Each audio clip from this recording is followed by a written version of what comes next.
The injury report for the New York Giants Week 4 game against the Chargers has been released, and I'm a little bit frustrated. We'll talk about that, and then we'll close today's show as I give you my number one key to victory for the Giants to end their losing streak. If you want to celebrate Victory Monday this week, hit that thumbs up icon. Let's send the good vibes to the New York Giants and Jaxson Dart.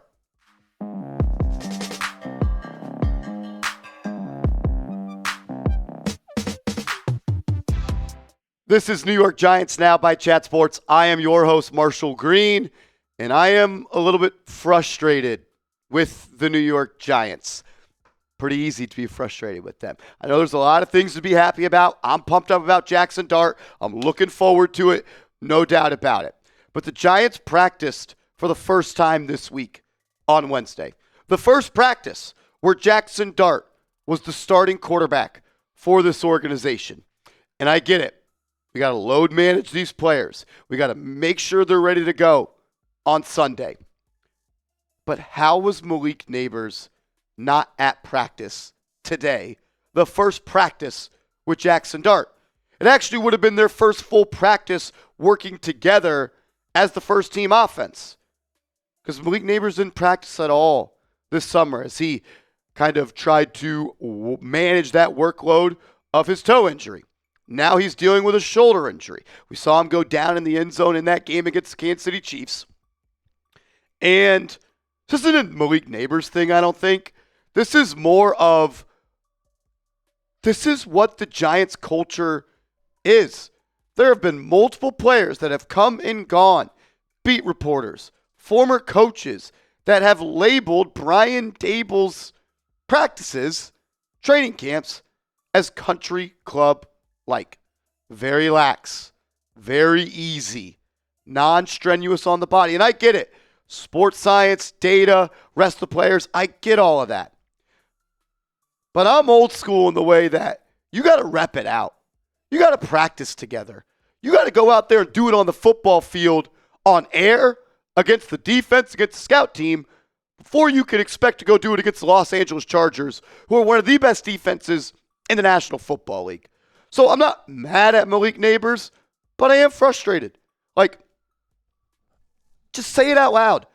Jaxson Dart, in his first practice as the franchise quarterback of the New York Football Giants, didn't have his go-to wide receiver there. The guy that they didn't practice together in the offseason. They never played together in a football game. I'm sure he'll be out there in a limited fashion on Thursday, maybe even on Friday. And maybe I'm overreacting. I get it. But it's extremely frustrating at this point that Nabers is missing practices with a brand new quarterback in there that needs all the reps. Nabers and Dart need reps together. They got to get on the same page. Just a little bit frustrated by it. I think he's fine. I think he'll be okay. And that's what kind of makes it a little bit more frustrating. You go watch the interview today of him speaking to the media. He didn't seem really all that hurt. He was asked, what's bothering you? And he responded to a media member and said, the injury report will come out later today. You guys will see what's going on there. Again, I think this is just the culture that the New York Giants have set. If you're banged up, if you're dinged up, you don't got to practice. And I get it. You want to stay healthy. You want to stay fresh. But you're 0-3. The season is slipping or has slipped through your fingers. It's your rookie quarterback's debut. Everyone should be practicing if they're able to go. If he's not able to practice, awesome. But, I mean, I'm frustrated. I am. I'm a little bit fed up. This isn't Plaxico Burress in the 2007 season where he doesn't have to practice, because he has Eli Manning there, and they're on the same page, and they have built that chemistry up. This is a year two wide receiver with a quarterback that's never played in the NFL and never even played in a preseason game with Malik Nabers, or never even played for a full training camp practice with Malik Nabers. There's been a limited number of connections between these two guys. I just kind of wish they could have ironed some of those things out this Wednesday. Sorry to be pessimistic and upset, but I think there's something to practicing. I do. And it's frustrating that Theo Johnson was not there. So your starting tight end was not there. Your starting wide receiver was not there. Nabers a shoulder. Theo Johnson a toe. And I think it's safe to say, like, Theo Johnson has been the most disappointing player for the Giants this year. 6 receptions for 49 yards. Like, he's getting snaps. 53 snaps in week 1 versus Washington. 56 snaps in week 2 versus Dallas. 57 snaps versus the Chiefs in week 3. Every person employed by the Giants, every person that works at 1925 was on a PR mission this offseason. Theo Johnson's on for a breakout season. Everyone you talk to, every player, every coach, every person that had anything to say about the Giants, Theo Johnson's breaking out this year. Breaking out of what? Breaking out of what? 4th round pick. You're supposed to be an impact player in year 2. I still believe in Theo Johnson. Maybe it was the way the Giants were going about running their offense with Russell Wilson. Maybe with Dart in the lineup, you see more of an emphasis at getting 84 the football. He's too big, he's too strong, he's too fast not to be a weapon. You need him to be a part of this offense. You need everybody to be a part of this offense. I don't love that the starting tight end and the number 1 wide receiver were not at practice at the first time Jaxson Dart took the first snap as the quarterback of this football team. Other players that did not practice that Wednesday, Gano dealing with a groin injury. I assume he's going to IR sooner rather than later. Tyrone Tracy, a shoulder injury, not going to play this week. I've heard a 2 to 4 week injury timetable is what we're looking at. And Rakeem Nunez-Roches, yet again, he did not practice as he deals with a foot injury. Multiple players were limited at practice today. Andrew Thomas, a foot. I think we're getting closer and closer to him being a full-time participant. Maybe they manage his workload through the season, but I think we're going to see more than 25 snaps this Sunday against the Chargers. Love that. Darius Slayton was limited with the calf. John Michael Schmitz limited with the neck. Darius Musow still limited in concussion protocol, non-contact. That next phase. Art Green, the corner, a hip. Chauncey Golston, an ankle. And Demetrius Flanagan Fowles, a calf injury, was limited as well. So, Giants had a couple people miss practice, and then a handful of them were limited at practice as well. If we get more injury updates on the New York Football Giants, we're going to get you guys a video every single day. If you've never watched this channel, we put out multiple videos every single day, and we go live for Giants Game Day. Hour-long tailgates, hour-long post-game shows, and the best play-by-play and live Giants community on YouTube. Subscribe, hit that big red button, and help us get to 100,000 subscribers. All righty. A little bit more fun part of this video. My number 1 key to victory for the Chargers. I'll have a full video on the channel coming out later this week, a preview as well as 5 things the Giants must do to beat LA. But I'm kind of already circled in on one thing that needs to happen. We'll talk about that. You're also going to need Jaxson Dart to play football and play it at a very high rate, which is tough for a rookie quarterback going against a 3-0 Chargers football team. So get his jersey, support him, chatsports.com/Dart. All right, my number 1 key for the Giants, if they want to get to 1-3 on the season, they got to win third down. We're going to show you stats from the Chargers and the Giants that will put color to the picture of this right here. You got to win third down. You got to do it on offense, and you have to do it on defense. Because the Los Angeles Chargers are 3-0 for a couple of different reasons. One of them being how dominant they have been on third down. The Chargers have converted 10.7% more third downs than their opponents this year. That's the 3rd best differential in the National Football League.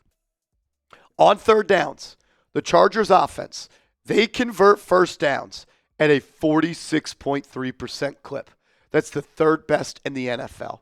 The Giants defense, not so good on third down. They allow conversions at 45%, 25th best in the NFL. And the Giants have been able to force teams into 2nd and long and 3rd and long, but they haven't been able to get off the field, which is frustrating because all offseason we talked about if the Giants can force opposing offenses into obvious passing downs and let Brian Burns and let Kayvon Thibodeau and let Dexter Lawrence and let Abdul Carter pin their ears back, get after the quarterback, Shane Bowen, be aggressive, be exotic in your blitzes.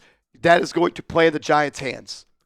And for that to not ring true this year is pretty damn frustrating as well. So the Chargers, one of the best third down offenses in the NFL. The Giants, one of the worst third down defenses in the NFL. Flip the script. The New York Giants, they are the 31st, the second worst third down offense. They pick up first downs at just a 27.5% clip. And they're going against the Chargers defense that's nearly top 10 at getting off the field on third downs. They only allow first downs at a 35.5% clip. So you have to find a way to get off the field on third down. You have to find a way to flip the field position for your rookie quarterback. And you need to get this offense, hopefully, skipping third downs by creating explosive plays on first down, creating explosive plays on second down. You want to stay out of third down. But if the Giants do have to pay rent on third down on offense, it needs to be third and manageable. If Jaxson Dart's in 3rd and 8, 3rd and 7, 3rd and 10, and you're expecting him to consistently pick up yardage, move the chains, prolong the drive, it's not going to be a good debut for the rookie. The Giants coaching staff has to up its game. That team in Los Angeles is one of the best coached teams in the NFL. Harbaugh, one of the best coaches in the National Football League. Brian Daboll needs to flex his muscles as an offensive mind. You wanted Dart. You got him. You said it 25 million times today at the press conference. This was my decision. Put him in position to be successful. And Shane Bowen, dial something up, man. A stunt, a game, something exotic, something pre-snap, something to create a competitive advantage for your defense instead of saying, all right, boys, go get him. We're rushing 4. Just go straight. Because they do. The New York Giants are one of the least likely teams in the NFL right now to be diverse in the way that they get after the quarterback. Listen to this stat. Defensive line stunts. Highest usage. Number 1, Patriots, 25.8%. Bucks, 2, 23.9%. Broncos, 23.1, third. So top 3 teams, they use stunts on the defensive line at a plus 23% clip. The New York Giants are 31st. They play games up front. They stunt their defensive linemen 7.1% of the time.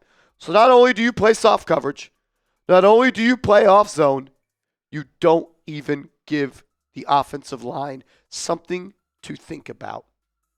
I need Shane Bowen to be at his best this Sunday. Because if he's not, Giants aren't going to win. It's that simple. Who do you got? Who do you think is going to win this football game? Are you rolling with the New York Giants, Jaxson Dart in his first start? Or do you think Justin Herbert and Harbaugh are going to get it done? Type LAC.